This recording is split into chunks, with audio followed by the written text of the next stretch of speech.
আসসালামু আলাইকুম। রাতের শীর্ষ সংবাদে স্বাগত জানাচ্ছি আমি সুমনা সুমা। 22 লাখ শিক্ষার্থীর অংশগ্রহণে অনুষ্ঠিত কর্মসূচি দুঃখজনকভাবে গণমাধ্যমে গুরুত্ব পায়নি। প্রধানমন্ত্রী বেজিরকে দেশে ফেরাতে আমিরাত সরকারকে দুদকের চিঠি। লালমনিরহাটে পুলিশের গাড়ি বহরে হামলা, ডিসিএসপির গাড়ি ভাঙচুর, ওসি সহ আহত 30। একনেকে 7,000 কোটি টাকার 5 প্রকল্প অনুমোদন। আওয়ামী লীগ ও গণতন্ত্র কখনো একসঙ্গে যায়নি, মির্জা ফখরুল। ইউরোপের বাজারে পোশাক রপ্তানিতে বড় ধস। নোয়াখালী সদর হাসপাতালে ঝটিকা সফরে তত্ত্বাবধায়ক প্রত্যাহার, তোপের মুখে স্বাস্থ্যমন্ত্রী। ইসলামী ব্যাংক নিয়ে 7 দফা দাবিতে নতুন কর্মসূচি ঘোষণা। সংসদে অশ্লীল ও উপমা জামাত এমপির বক্তব্য, এক্সপান্সের নির্দেশ। আদাবরে অভিযানের সময় হামলায় ওসিএসআই আহত, 2 ছিনতাইকারী গুলিবিদ্ধ। ঢাকা সহ 15 জেলায় ঝোড়ো হাওয়া ও বজ্রসহ বৃষ্টির পূর্বাভাস। আরো শক্তিশালী ইরান, প্রতিদ্বন্দ্বী তেহরানের দিকেই ঝুঁকছে উপসাগরীয় দেশগুলো, রয়টার্সের প্রতিবেদন। ক্যালিফোর্নিয়ায় বোমারু বিমান বিধ্বস্ত, নিহত 8। শুনছিলেন শিরোনাম, এবার বিস্তারিত। সম্প্রতি শেষ হওয়া শিক্ষা বিভাগীয় একটি আয়োজনে সারা দেশের প্রায় 22 লাখ শিক্ষার্থীর অংশগ্রহণ সত্ত্বেও বিষয়টি দেশের সংবাদ মাধ্যমে প্রত্যাশিত গুরুত্ব পায়নি বলে মন্তব্য করেছেন প্রধানমন্ত্রী তারেক রহমান। মঙ্গলবার রাজধানীর চীন-মৈত্রী সম্মেলন কেন্দ্রে সাংবাদিকদের সঙ্গে মতবিনিময় সভায় প্রধানমন্ত্রী এই মন্তব্য করেন। এ সময় দেশের যুব সমাজকে মাদকের ভয়াল থাবা থেকে রক্ষা করতে খেলাধুলা, সাংস্কৃতিক কর্মকাণ্ড ও উদ্ভাবনী কার্যক্রম বাড়ানোর উপর গুরুত্ব আরোপ করেন তিনি। প্রধানমন্ত্রী বলেন, আমাদের তরুণ প্রজন্মকে সামনে এখন একটি বড় সমস্যা হচ্ছে মাদক। বিশ্বব্যাপী কম বেশি থাকলেও আমাদের এখানে এর প্রকোপ আশঙ্কাজনক। কিন্তু প্রশ্ন হলো, আমরা কতজনকে ধরবো, কতজনকে চিকিৎসা দেব বা কাউন্সিলিং করব? আমাদের তো সক্ষমতা ও সম্পদের একটা সীমাবদ্ধতা রয়েছে। তাই এই সমস্যার সমাধানে আমাদের বিকল্প পথ খুঁজতে হবে। সংযুক্ত আরব আমিরাতের দুবাইয়ে গ্রেফতার সাবেক আইজিপি বেনজির আহমেদকে দেশে ফেরাতে প্রত্যর্পণ চিঠি পাঠিয়েছে দুর্নীতি দমন কমিশন দুদক। তার দুর্নীতি সমস্ত নথিপত্রই আরবি ও ইংরেজি ভাষায় অনুবাদ করে স্বরাষ্ট্র মন্ত্রণালয়ে পাঠানো হয়েছে। আর এই পুরো প্রক্রিয়াটি তদারকি করতে দুদক কর্মকর্তাদের সঙ্গে কয়েক ঘন্টা বৈঠক করেন ইন্টারপোলের স্থানীয় প্রতিনিধিরা। ক্ষমতার অপব্যবহার ও নজিরবিহীন দুর্নীতির মাধ্যমে অবৈধ সম্পদের পাহাড় গড়েন সাবেক আইজিপি বেনজির আহমেদ। ৭৪ কোটি টাকার অবৈধ সম্পদ অর্জন, মানি লন্ডারিং সহ বিভিন্ন দুর্নীতির অভিযোগে সাবেক এই পুলিশ কর্মকর্তার বিরুদ্ধে 6 মামলা করে দুদক। 14 জুন স্বরাষ্ট্রমন্ত্রী জানান, পলাতক বেনজির আহমেদকে ইন্টারপোলের মাধ্যমে দুবাই পুলিশ গ্রেফতার করেছে। এর পরপরই এই আসামিকে দেশে ফেরাতে তোড়জোড় শুরু করে দুদক। মাত্র 2 দিনের ব্যবধানে সমস্ত নথিপত্র প্রস্তুত করে প্রত্যর্পণ চিঠি পাঠিয়েছে সংস্থাটি। লালমনিরহাটের আদিতমারী উপজেলায় ভুট্টা ক্ষেত থেকে মাটি চাপা দেওয়া অবস্থায় নন্দিনী রানী নামে প্রথম শ্রেণীর এক শিশু শিক্ষার্থীর বস্তাবন্দি মরদেহ উদ্ধার করেছে পুলিশ। এ ঘটনায় মূল অভিযুক্তকে আটকের পর তাকে ছিনিয়ে নিতে পুলিশের সঙ্গে স্থানীয় জনতার ব্যাপক সংঘর্ষের ঘটনা ঘটেছে। বিক্ষুব্ধ জনতা অভিযুক্তের বাড়িতে আগুন দেওয়ার পাশাপাশি জেলা প্রশাসক, পুলিশ সুপার এবং উপজেলা নির্বাহী অফিসারের গাড়ি ভাঙচুর করে। এ সময় পরিস্থিতি নিয়ন্ত্রণে আনতে সাউন্ড গ্রেনেড নিক্ষেপ করেন পুলিশ। এতে বেশ কয়েকজন পুলিশ সদস্য ও এলাকাবাসী সহ অন্তত 30 জন আহত হয়েছেন। মঙ্গলবার সকালে উপজেলার ভেলাবাড়ি ইউনিয়নের ফলিমারি গ্রামের একটি ভুট্টা ক্ষেত থেকে শিশুটির মরদেহ উদ্ধার করা হয়। হত্যাকাণ্ডের পর তদন্তে নেমে আদিতমারি থানা পুলিশ শিশুটির চাচা পারিবারিক সম্পর্কের বিধানকে প্রধান অভিযুক্ত হিসেবে শনাক্ত করে। তাৎক্ষণিকভাবে ঘটনাস্থল থেকে তাকে আটক করে পুলিশ। তবে আটকের পর আসামিকে থানায় নিয়ে যাওয়ার সময় স্থানীয় বিক্ষুব্ধ জনতা পুলিশের পথ রোধ করে এবং আসামিকে ছিনিয়ে নেওয়ার চেষ্টা করে। জাতীয় অর্থনৈতিক পরিষদের নির্বাহী কমিটি একনেক মোট 7,336 লাখ টাকার 5টি উন্নয়ন প্রকল্প অনুমোদন করেছে। অনুমোদিত এসব প্রকল্পে বাংলাদেশ সরকারের নিজস্ব তহবিল থেকে 4,536 কোটি 10 লাখ টাকা এবং প্রকল্প ঋণ হিসেবে 2,467 কোটি 26 লাখ টাকা যোগান দেওয়া হবে। মঙ্গলবার 16 জুন সচিবালয়ের মন্ত্রিসভা কক্ষে অনুষ্ঠিত একনেক সভায় এই অনুমোদন দেওয়া হয়।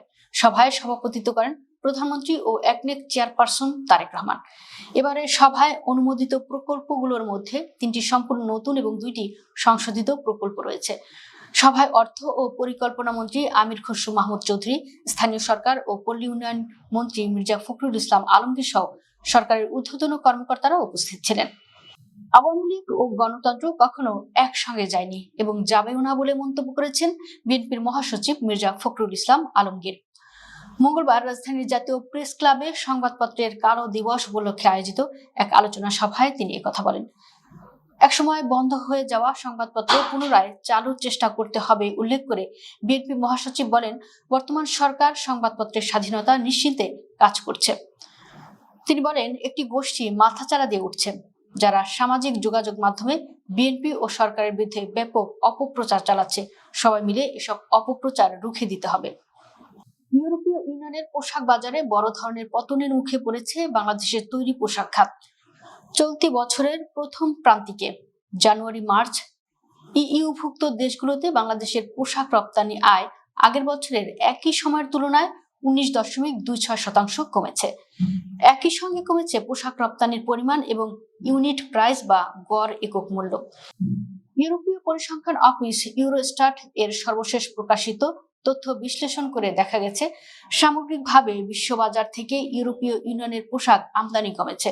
তবে প্রধান প্রতিযোগী দেশগুলোর তুলনায় বাংলাদেশের রপ্তানি পতনের হার অনেক বেশি উদ্বেগজনক। প্রাপ্ত তথ্য অনুযায়ী চলতি 2026 সালের জানুয়ারি থেকে মার্চ পর্যন্ত 3 মাসের ইউরোপীয় ইউনিয়নের বাজারে প্রতিযোগী দেশগুলোর তুলনায় মোট রপ্তানি আয়, পরিমাণ এবং দামের দিক থেকে বেশ পিছিয়ে পড়েছে বাংলাদেশ। নোয়াখালী 250 শয্যা বিশিষ্ট সরকারি জেনারেল হাসপাতালে অস্বাস্থ্যকর পরিবেশ, অনিয়ম ও অব্যবস্থাপনার দায়ে তত্ত্বাবধায়ক ডাক্তার ফরিদ উদ্দিন চৌধুরীকে প্রত্যাহার করেছেন স্বাস্থ্যমন্ত্রী সরদার সাখাওয়াত হোসেন। মঙ্গলবার দুপুরে ঝটিকা সফরে গিয়ে হাসপাতাল পরিদর্শনকালে তিনি এ সিদ্ধান্ত নেন। একই সময় জেলা civil surgeon doctor Mohammad Anwar হোসেনকে অতিরিক্ত দায়িত্ব দেওয়া হয়। হাসপাতাল পরিদর্শনের পর তত্ত্বাবধায়কের কার্যালয় থেকে বের হয়ে সাংবাদিকদের ব্রিফ করার সময় তত্ত্বাবধায়ককে প্রত্যাহারের ইস্যুতে ক্ষুব্ধ কর্মকর্তা কর্মচারীদের তোপের মুখে পড়েন স্বাস্থ্যমন্ত্রী। বিক্ষুব্ধ কর্মকর্তা কর্মচারীরা তত্ত্বাবধায়কের প্রত্যাহার বাতিলের দাবি জানান। তাদের বক্তব্য, বর্তমানে হাসপাতাল আগের সময়ের তুলনায় অনেক বেশি ভালো কাজ করছে। এক পর্যায়ে মন্ত্রী হাসপাতাল ক্যাম্পাস ত্যাগ করে সার্কিট হাউসে যান। সেখানে তিনি সাংবাদিকদের ব্রিফ করেন। ইসলামী ব্যাংক বাংলাদেশ পিএলসি কে ঘিরে চলমান পরিস্থিতি নিয়ে উদ্বেগ প্রকাশ করে 7 দফা দাবি উত্থাপন করেছে ইসলামী ব্যাংক সচেতন গ্রাহক ফোরাম। দাবিগুলোর মধ্যে রয়েছে ব্যাংকের জন্য সৎ, যোগ্য ও পেশাদার ব্যক্তিদের সমন্বয় পূর্ণাঙ্গ পরিচালনা পর্ষদ গঠন, গ্রাহকদের স্বার্থ সুরক্ষা এবং ব্যাংক খাতের অর্থ লুটপাটের সঙ্গে জড়িতদের বিচারের উদ্যোগ। মঙ্গলবার 16 জুন বেলা 11:30টায় রাজধানীর দিলকুশায় ইসলামী ব্যাংক টাওয়ারের সামনে আয়োজিত এক সমাবেশ থেকে সংগঠনটি এসব দাবি তুলে ধরে। সমাবেশ শেষে বাংলাদেশ ব্যাংকের গভর্নরের কাছে 7 দফা দাবি সম্বলিত একটি স্মারকলিপি পেশ করার কথা রয়েছে। সংগঠনের নেতারা বলেন, দেশের বৃহত্তম শরিয়া ভিত্তিক ব্যাংক ইসলামী ব্যাংককে ঘিরে সাম্প্রতিক ঘটনা প্রবাহে গ্রাহকদের মধ্যে উদ্বেগ ও অনিশ্চয়তা তৈরি হয়েছে।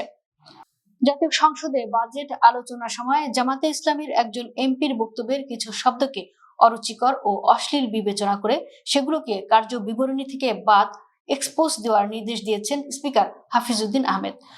মঙ্গলবার 2026-27 অর্থ বছরের বাজেটের উপর সাধারণ আলোচনায় নীলফামারী 1 আসনের সংসদ সদস্য মোহাম্মদ আব্দুস সাত্তার সরকার ও বিরোধী দলের পাল্টাপাল্টি সমালোচনার প্রসঙ্গ টানতে গিয়ে চালনী ও সূচের কথোপকথনের একটি উপমা দেন। তবে উপমাটিতে ব্যবহৃত কিছু শব্দ নিয়ে আপত্তি তুলে স্পিকার তাকে সতর্ক করেন। স্পিকার বলেন, সংসদে বক্তব্য রাখার সময় সাবধানতা অবলম্বন করবেন।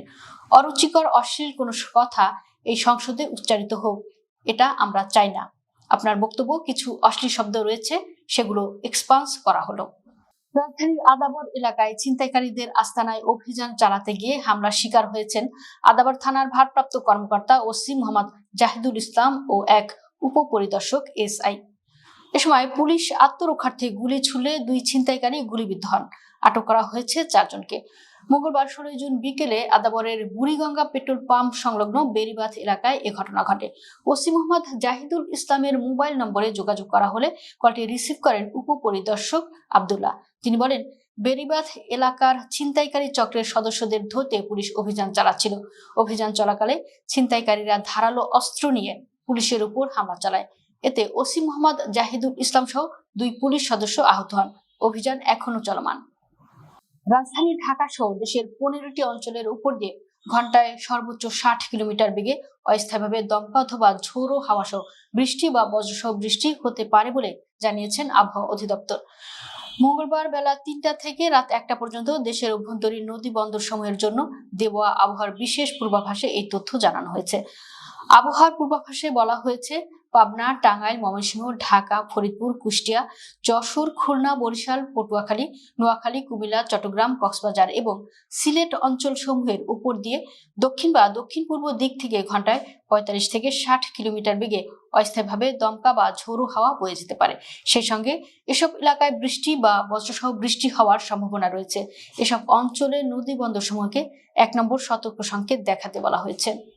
যুক্তরাষ্ট্র ইরান চুক্তি হয়তো বন্দুকের গুলি থামাবে, কিন্তু 3 মাসেরও বেশি সময় ধরে চলা যুদ্ধের ফলে যে নতুন বাস্তবতা গড়ে উঠেছে তা বদলাতে পারবে না।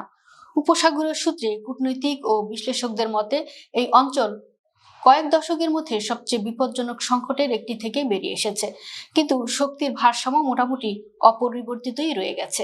বরং ইরান আগের চেয়ে রাজনৈতিকভাবে আরো আত্মবিশ্বাসী হয়েছে এবং উপসাগরীয় অঞ্চলের যুক্তরাষ্ট্র নির্ভর নিরাপত্তা আস্থার গভীর ফাটল ধরেছে। তাদের মতে ইরান এখন একটি শক্তিশালী ও অপরাজিত শক্তি। দেশটি বরং এখন আগের তুলনায় প্রমাণিতভাবে উপসাগরীয় আরব দেশগুলো এবং বৈশ্বিক জ্বালানি প্রবাহকে হুমকির মুখে ফেলতে সক্ষম। অন্যদিকে যুক্তরাষ্ট্র আবারও দেখিয়েছে একটি স্থিতিস্থাপক প্রতিপক্ষের বিরুদ্ধে সামরিক শক্তির সীমাবদ্ধতা কতটা বাস্তব। যুক্তরাষ্ট্রের সাউদার্ন ক্যালিফোর্নিয়ার এডওয়ার্ডস বিমান ঘাঁটি থেকে উড্ডয়নের সামান্য পরেই মার্কিন বিমান বাহিনীর একটি B-52 ট্র্যাজেডিক বোমারু বিমান বিধ্বস্ত হয়েছে।